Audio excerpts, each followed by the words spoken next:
For 3 years, the wave was the most constant thing in his life. It wasn't a grand gesture, not something you'd see in a movie.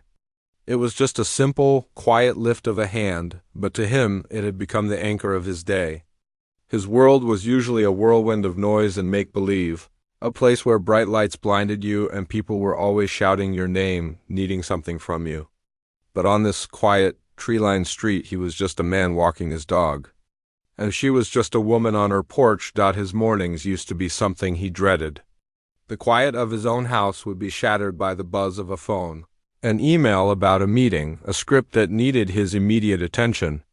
It was a life built on schedules and expectations, a life that wasn't always his own. But then the ritual began. It started so subtly he almost didn't notice. He'd be walking his little dog, a scruffy terrier mix who was more interested in sniffing every single blade of grass than in actually walking, and he'd see her. She lived in the small blue house directly across the street. The one with the slightly peeling paint and the porch that always looked like it was waiting for company. She was a woman in her late 70s. He guessed, with a cloud of soft silver hair she often pinned loosely on top of her head. Her face was a kind map of a long life, with gentle lines crinkling around her eyes when she smiled. And she was always there. Every single morning, around 9:30, she would be on her porch. Some days she was tending to her geraniums, which were the most brilliant, impossible shade of red he had ever seen. She'd water them with a slow, careful hand, as if each plant was a precious treasure. Other days she'd just be sitting in her old wicker chair, a faded mug with a pattern of tiny roses on it cradled in her hands, watching the world wake up. At first, it was nothing. He'd see her, and she'd see him. A simple acknowledgement of two people sharing the same space. He would give a small, polite nod, and she would just look back, her expression calm and peaceful. Then, one morning, something changed. As he nodded, her hand came up. It wasn't a frantic wave, not a, "Hey, look at me" wave. It was slow and steady, a warm, unhurried greeting that seemed to say, "Good morning. I hope you have a nice day." He was so surprised he almost stumbled. He just nodded again and kept walking. The next day, he found himself looking for her. He felt a little silly, like a kid waiting for a friend. And sure enough, there she was. This time, when she waved, he lifted his own hand in return. It felt awkward at first, his hand feeling big and clumsy in the air. But she just gave that same gentle smile, and her hand stayed up for a moment before she lowered it back to her mug. And that was it. An unspoken agreement had been made. From that day on, it became their ritual. His entire day could be a mess. He could have just come from a film set where he'd spent 12 hours saying the same lines over and over, feeling more like a product than a person. He could be stressed about a creative disagreement or just tired from the weight of it all. But the moment he stepped out his front door and saw her on that porch, all of that would fade away. The world would shrink down to just the quiet street, the smell of damp earth from her garden, and her simple, silent wave. He began to cherish it more than he would ever admit to anyone. It was a pocket of realness in a life that often felt fake. He started to learn the small details. He noticed she wore the same soft cardigan most mornings, even if it was a bit warm. He saw that the geraniums were in mismatched pots, some terracotta, some faded plastic, but they all thrived under her care. He learned her name was Eleanor from a package that was accidentally delivered to his house once. He'd taken it over, feeling a strange nervousness, but she had just smiled and thanked him, her voice as soft as he'd imagined it would be. They didn't say much more, and he was glad. He didn't want to break the magic. There were days he almost did. He'd have a whole conversation planned in his head. He'd cross the street and say, "Hi, I'm your neighbor from across the way. I just wanted to tell you that your flowers are beautiful." But he never did. He was afraid of intruding. His life came with so much noise, so much attention. He didn't want to bring any of that to her quiet world. Their silent exchange was perfect because it was pure. It wasn't about him being a famous actor and her being a fan. It was just two neighbors sharing a moment of peace. He started to time his walk so he wouldn't miss it. If a meeting ran early, he'd rush home. If he was running late, he'd feel a pang of disappointment. The wave had become his emotional barometer. If he saw her there, smiling and waving, he knew that, at least for a moment, everything was okay. It was a small, steady light in a world that could sometimes feel very dark and confusing. His dog would even seem to understand, stopping and looking up at the porch as if waiting for the signal that their walk could officially begin. He'd wave back, a genuine smile spreading across his face, and they'd continue on their way, both of them a little lighter than they were before. It was the most human connection he had, and it was built without a single word. The change was not a loud one. It didn't crash into his life like a cymbal or shout for attention. It was quiet, so quiet at first that he almost missed it. It was a Tuesday, a day that felt like any other. The sky was a soft, hazy blue, and the air had that clean, crisp smell that sometimes comes after a good rain. He left his house at the usual time, the little dog trotting happily at his side, its leash a familiar weight in his hand. His eyes automatically went to the small blue house across the street, a habit he hadn't even realized he'd formed. He was already picturing her there, a soft shape in the wicker chair, her hand already beginning its slow, gentle lift. But the porch was empty. The wicker chair sat alone, looking a little sad without her in it.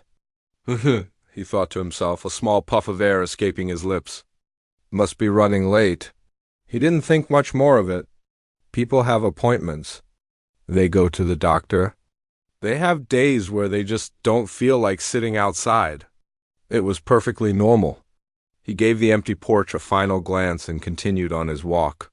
The rhythm of his day feeling slightly off-key, like a song that had started on the wrong note. The next day, the porch was still empty. This time, the unease was a little more defined. He stood by his gate for a moment longer than usual, scanning the windows. The front door, nothing. The geraniums, her brilliant, fiery red geraniums, looked a little thirsty. Their leaves were starting to droop just a bit, their usual perky posture gone. She would never let that happen. He knew that with a certainty that surprised him. He had seen her out there with her small watering can, her movements slow and deliberate, as if she was tending to royalty. Seeing them looking so neglected felt wrong, like seeing a beautiful painting with a tear right down the middle. The knot of unease in his stomach tightened a little. He found himself walking slower, his head turned, his eyes fixed on the quiet house as if he could will her to appear with the sheer force of his wanting it. But the house remained still and silent. A whole week passed. 7 mornings, 7 empty porches. The silence from her house was no longer just quiet. It had become a presence. It was a heavy, thick blanket that had settled over the street, and he felt like he was suffocating under it. The simple joy he had come to expect, that small, bright spot in his day, was gone. In its place was a nagging, persistent worry that gnawed at him. He found his mood changing. The little things that used to roll off his back now stuck to him like burrs. A driver honking too loudly would make him flinch. A difficult email would ruin his whole morning. He realized, with a jolt, how much that simple wave had grounded him. It was a reminder that there was a world outside of his own, a world that was kind and quiet and real. Without it, the noise of his own life felt overwhelming. He started to notice other things. A small pile of newspapers was growing on her porch, each one a little more weathered than the last. They lay there like forgotten messages, their headlines screaming about a world that was moving on while her world seemed to have stopped completely. The front curtains, which he had never seen closed, were now drawn tight. It was as if the house was holding its breath, refusing to let anyone see inside. That was the worst part. The drawn curtains were a final, definitive statement. They screamed that something was wrong. It wasn't a vacation or a simple errand anymore. People on vacation don't close their curtains so tightly. People who are coming back don't let their newspapers pile up and their flowers die. The feeling of dread that had been a small seed in his stomach now grew into a cold, hard stone. He felt a strange sense of helplessness. In his world, he was used to being in control, or at least having the illusion of it. If he needed something, he could make a call. If he had a question, someone would find the answer. But here, on this quiet street, he was just a neighbor. A neighbor who didn't even know her that well. What was he supposed to do? Knock on the door? What if he was overreacting? What if she was just fine and was embarrassed by his concern? He didn't want to intrude, to bring the chaos of his life into her quiet space. But the thought of her in there, alone and possibly in trouble, was even worse. He found himself standing at his window in the middle of the day, just staring at the silent blue house, his work forgotten. The silence was no longer peaceful. It was accusatory. It was a loud, roaring void where a kind, smiling woman used to be. And he knew, with a certainty that settled deep in his bones, that he couldn't just stand by and listen to it anymore. A week turned into 10 days, and the silence from the small blue house became a constant, heavy weight in his chest. It was no longer just a feeling of unease. It had settled into a deep, aching worry. He found himself changing his routines, not out of choice, but out of a strange, magnetic pull toward that quiet, still house. He'd find excuses to walk to the corner store, taking the long way just to pass by her front lawn. He'd stand at his kitchen window, sipping his coffee in the morning, his gaze fixed on the empty porch as if he could somehow, through sheer force of will, make her appear.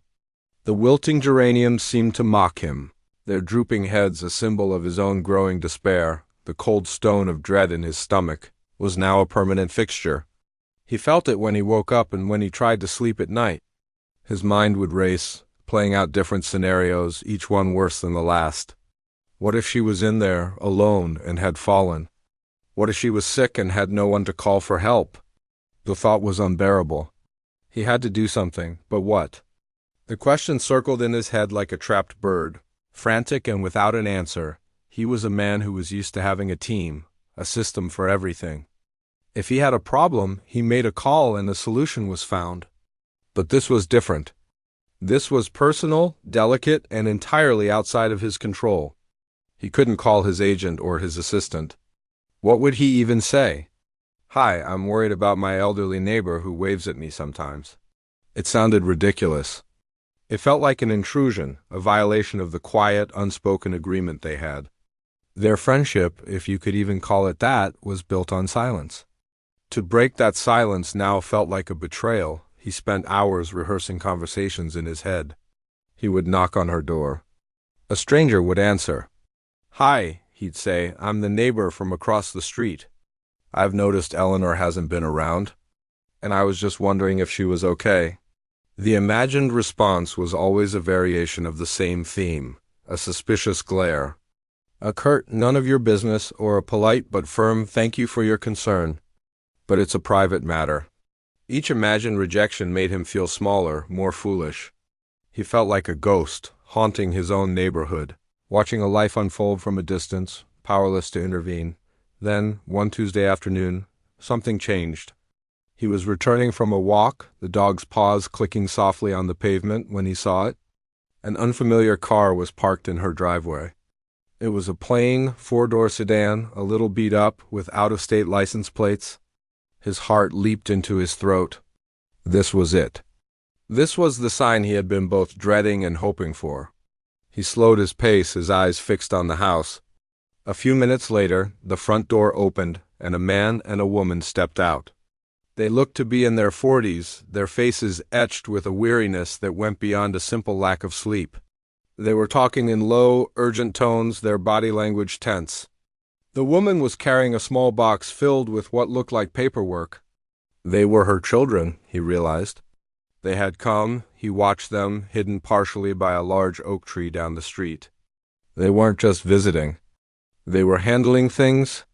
They went back inside and a few moments later came out with more boxes. These weren't boxes of personal treasures, not like the ones filled with photos or keepsakes he imagined she might have. These were practical boxes filled with files and folders.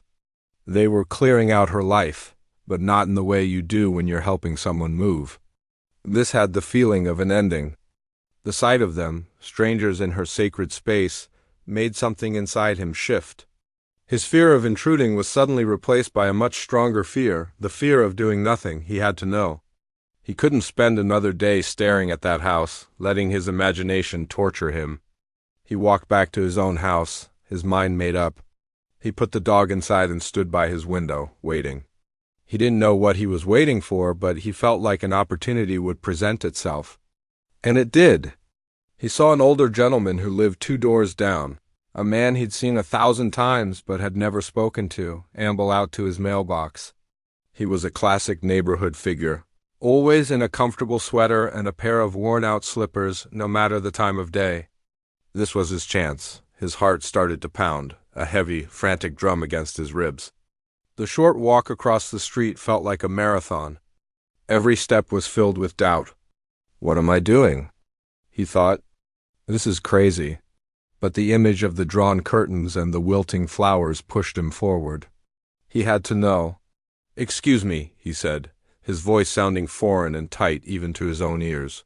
The older gentleman looked up, his eyes a little cloudy but kind. He didn't look surprised or alarmed, just curious. "Yes?" he said, his voice a low, gentle rumble. He took a deep breath, trying to sound as normal as possible. "Hi, I'm your neighbor from down the street," he said, gesturing vaguely in the direction of his own house. "I live across from Eleanor." The woman in the blue house. A look of understanding and sympathy immediately softened the older man's face. "Oh, Eleanor," he said, his voice filled with warmth. "Such a lovely lady. You're a friend of hers?" He felt a pang of guilt. "Not really," he admitted. "I mean, we'd wave. Every morning. I haven't seen her in a while, and I was just starting to worry. I saw some people at her house today, and I wanted to make sure she was okay." The man's expression grew somber. He leaned against his mailbox post, letting out a long, sad sigh. "Oh, you haven't heard," he said, not as a question, but as a statement of fact. "Eleanor had a bad fall. A couple of weeks ago, now." The words hit him like a physical blow. A fall. He pictured her, kind and gentle, lying on the floor, unable to get up. The image was so vivid it made him feel sick. "A fall?" he managed to choke out. Is she going to be all right?" "She's in rehab over at St. Jude's," the man continued, his voice soft. "Broke her hip, I think. Her kids from out west flew in to handle her affairs. It's a real shame. She's a tough one, but she's not getting any younger." He just stood there, letting the words sink in. Rehab, St. Jude's. It was real. It was worse than he had imagined. But the man wasn't finished. He looked down the street toward the blue house, his expression growing even more grave. "The thing is," he said, his voice dropping even lower, "it's not good. The kids. They've decided it's best for her to stay in a facility out there, closer to them. They're selling the house." Selling the house, the 4 words echoed in his head, each one a hammer blow. Selling the house. It wasn't just that she was hurt. It wasn't just that she was in a hospital. It was that she was gone. For good. The porch, the geraniums, the wicker chair, the faded mug with the tiny roses, it was all over. The silent ritual, the small pocket of peace he had cherished for 3 years, was not just paused. It was finished. The light had been switched off, and someone was about to tear down the walls. He felt a dizzying sense of loss, so profound and sudden it almost brought him to his knees. He mumbled something, a strangled, "Thank you for telling me," and turned away. The walk back to his house was a blur. The world seemed muted, the colors of the street washed out and gray. He didn't remember opening his front door or sinking onto the couch. All he could see was the "for sale" sign that he now knew was coming, a stark, final tombstone for the one thing in his day that had ever felt truly real. The world had gone silent. Not the peaceful, quiet silence of the early morning, but a hollow, ringing silence that pressed in on him from all sides. He walked back to his house, but his feet felt like they were made of lead, sinking into the pavement with every step. The colors of the neighborhood, once so vibrant and full of life, had drained away, leaving everything in shades of gray. The green of the lawns was a dull, sickly brown. The blue of the sky was a flat, washed-out sheet. It was as if someone had taken a photo of his world and scrubbed all the life out of it, leaving only a ghost of what it used to be. He didn't remember opening his front door, didn't remember kicking off his shoes. He just found himself on his couch, staring at the wall, the older man's words echoing in the empty spaces of his mind. Asterisk selling the house. She's not coming back, Asterisk for the next 2 days, he was a ghost in his own life. He went through the motions, answering emails, attending a meeting via video call, but his mind was somewhere else. It was across the street, trapped inside a small blue house with drawn curtains. He'd catch himself staring out the window, his heart leaping every time a car drove by, hoping against hope that it was all a mistake. But the house remained still, a monument to a life that was being packed away and erased. The wilting geraniums were a constant, painful reminder of her absence. He thought about going over there and watering them, just to keep something of her alive, but he couldn't bring himself to do it. It felt like admitting defeat, like accepting that she was truly gone. Then on the third morning he saw it. A stark, ugly sign staked into her perfect green lawn. The words were in big, bold letters, screaming their finality. For sale. It felt like a punch to the gut. He had known it was coming, the man had told him, but seeing it there, a public announcement of her departure, made it brutally, undeniably real. This wasn't just a private tragedy anymore. It was a transaction. Her home, the stage for their silent daily ritual, was now a commodity on the open market. He felt a surge of anger, hot and sharp. Who were these people, her children, to just erase her life like this?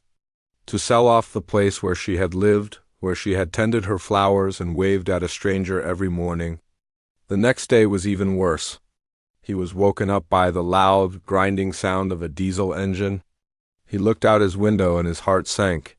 A huge moving truck was parked in her driveway, its back ramped down like a giant open mouth. 2 burly men in matching uniforms were moving back and forth from the house, their faces blank and indifferent. They were carrying out her life. He saw them lug out her old floral armchair, the one she always sat in. It looked small and sad without her in it. They carried out boxes labeled in neat black marker with words like kitchen, linens, books. They didn't handle them with care. They tossed them into the truck, their thuds echoing like dull, heavy heartbeats. He stood by the window, his hands clenched into fists, a helpless rage building inside him. These men, they didn't know her. They didn't know about the geraniums or the faded rose mug or the way her eyes crinkled when she smiled. To them, this was just another job, just another house to empty.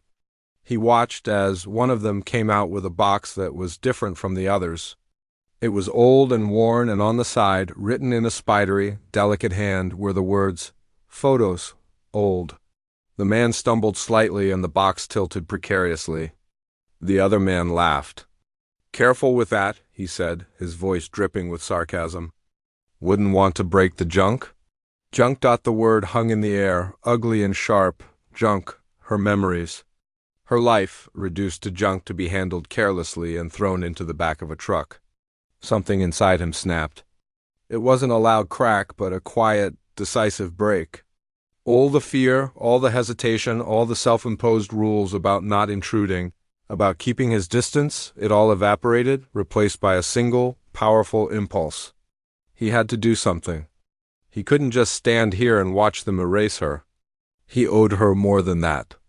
He owed her for 3 years of silent, steady kindness, for a million small moments of grace that had anchored him in a chaotic world. He didn't even think. He just moved. He walked out his front door, his heart pounding a frantic rhythm against his ribs. The short walk across the street felt like the longest journey of his life. Every step was filled with a strange mix of terror and determination. He was just a neighbor. That's what he would be.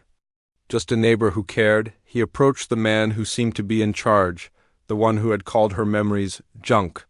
The man looked up, annoyed at the interruption. "Can I help you?" He grunted, wiping sweat from his brow with the back of his hand. He took a deep breath, trying to keep his voice steady. "Hi," he said, his voice a little shaky. "I'm a neighbor from across the street. I knew Eleanor. Not well, but I always admired her garden and her spirit. I was just wondering, what's happening to all her things?" The man sighed, clearly not in the mood for a conversation. "The kids are selling most of it in an estate sale. Whatever's left is getting donated or sent to the dump," he said, gesturing vaguely toward the truck. His eyes fell on another box sitting by the front door. Inside, nestled in old newspaper, was a collection of delicate, hand-painted ceramic birds. He had seen them on her windowsill 100 times, their bright colors catching the morning sun. A tiny blue one with a chipped beak, a brilliant red cardinal, a little yellow finch. They were her treasures. What about those? He asked, his voice barely a whisper. The birds. And that box of photos. The mover followed his gaze and shrugged. Estate sale stuff. If they don't sell, they're junk. Going to the dump if no one buys them. The dump. The image of those delicate birds and a lifetime of photographs, being crushed under a mountain of garbage, was more than he could bear. He couldn't let it happen. It wasn't about being a famous actor or having money. It was about being a human being. It was about honoring a woman who had given him so much without ever asking for anything in return. He made a decision. It was impulsive, irrational, and completely out of character. But it felt like the most natural thing in the world. I'll take them, he said. His voice suddenly firm and clear. The mover looked at him, surprised. Take what? Those, he said, pointing. The birds. The photos. That blanket from the chair, and those books. He was pointing now, his mind racing, grabbing at anything that looked personal, anything that felt like it held a piece of her soul. I'll take them all.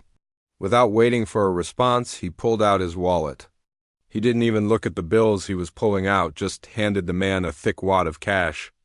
It was more than enough, probably too much, but he didn't care. The mover's eyes widened at the sight of the money. He quickly counted it, his indifference replaced by a sudden, eager helpfulness. Sure thing, mister, he said. No problem at all. He stood there and watched as the men carefully loaded the boxes of photos, the ceramic birds, the old books, and a soft, knitted blanket from her armchair into his own car. He felt a strange sense of relief, but it was mixed with a profound, aching sadness. He had saved a small piece of her life, but she was still gone. As he closed the trunk of his car, the weight of what he had done settled in.